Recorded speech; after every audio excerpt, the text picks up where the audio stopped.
Hello, I'd like to thank everybody for coming out to this presentation about, we're going to talk about a critical trend that we have going on right now. We're going to roll out a plan in order to counteract what's going on, our community risk reduction plan.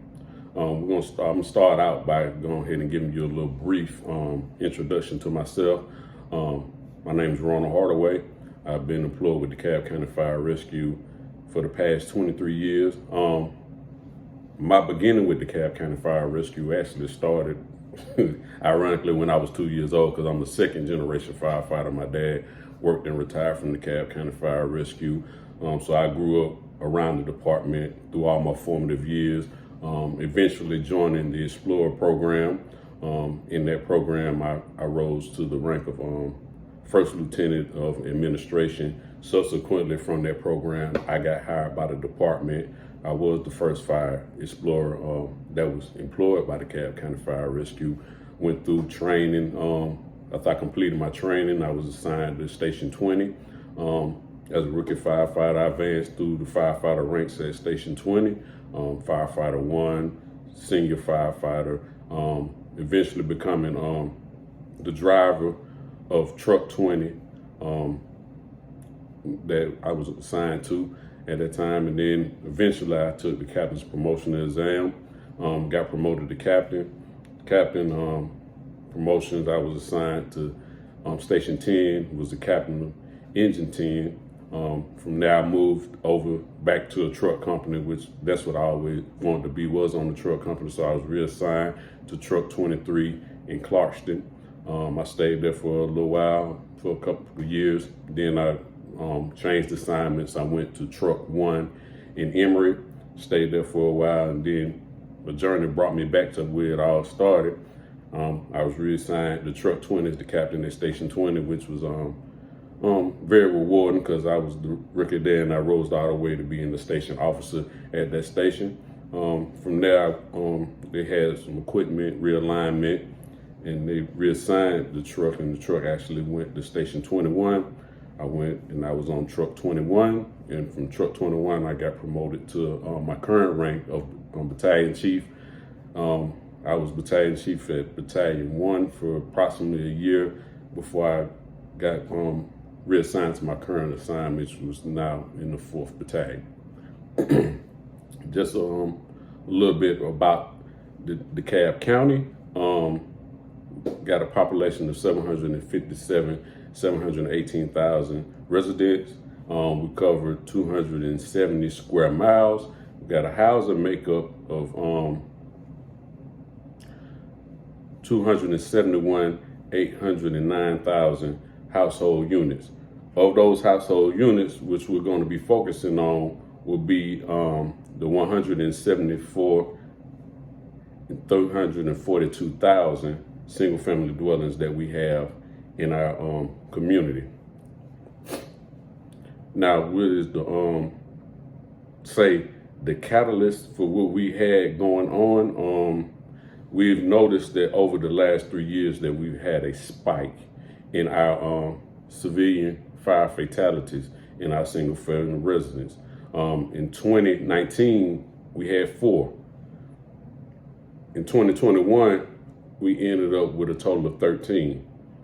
So we have more than tripled our fatality rate, With that being stated, that this is a trend that has to be reversed within the county, and we have a community risk reduction plan that we want to roll out that's going to focus on 2 demographics within the county that we're hoping is going to reverse that trend in a meaningful way.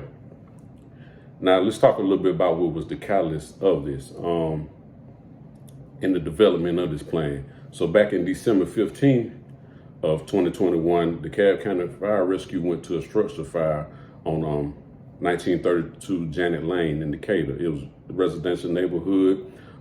They had, a time of year when most families are getting together. They're preparing for the upcoming holidays. We had a fatality fire that produced multiple fatalities in one structure. As they slept in their home, a fire occurred. It was a total of 10 occupants in the residence. We had a total of 4 fatalities on scene, and then we had one that subsequently succumbed to their injuries in the local burn unit. With that being stated, we moved as we normally move. Everybody came out. We blitzed the neighborhood with smoke alarms, and brought our education and provided education and did installations. Now, what we want to do in order to minimize that occurring in the future is that we're going to become a little bit more aggressive in our delivery of the smoke alarms to the residents.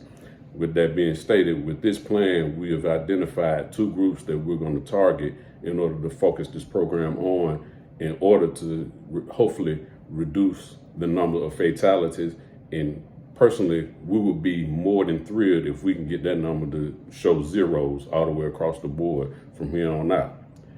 There's a lot of wishful thinking, but with a lot of hard work, it is something that can be achieved.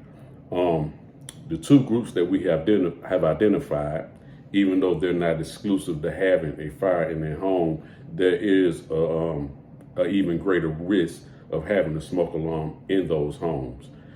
With that being stated, that out of the fatality fires that we have, 3 out of every 5 fatality fires across the nation occur in homes that do not have a functioning smoke alarm. In the homes that a fatality does occur that has a functioning smoke alarm, typically the person that succumbed in the fire was in the room of origin, or they were actively trying to stay and fight the fire instead of evacuating the structure. The 2 groups that have been identified by the department are residents that have residents that with a disability. This demographic accounts for 7.6% of the population of DeKalb County. The reason why we identified this group is because that they would benefit in having smoke alarms installed in their home, and they're going to need an increased time frame in order to effectively evacuate from the structure, and the smoke alarms would give them that needed time. The second group that we have identified are homes that English is not the primary language. Although not speaking English is not a factor for increased fire risk, there are some other circumstances that come with that, as far as difference in cultural differences, using fire, open flames for cooking and things of that nature, and will allow us to be able to gain access, do some installation, and provide education to those folks.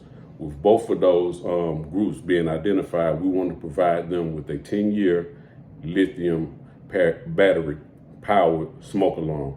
And with having a 10-year battery, it'll reduce the chances of them having a non-functioning smoke detector for 10 years, because the battery doesn't have to be, the maintenance on the battery will be eliminated, and then at the end of 10 years, they can simply discard the whole and the entire unit for a new one. With this program, we're going to roll out the smoke alarms, and then additionally, homes that have been identified that have gas fueled appliances, those homes will be provided with a combination alarm that has the capability of smoke detection as well as carbon monoxide detection, that add another layer of protection to those families. I think this program is going to be very rewarding, and I think when we look back 10 years from now and look at this data and see what we've been able to accomplish, it's going to be more than worthwhile investment to bring change in this trend that is currently going on. I thank you for your time, and I hope that y'all give the support to this program. Thank you.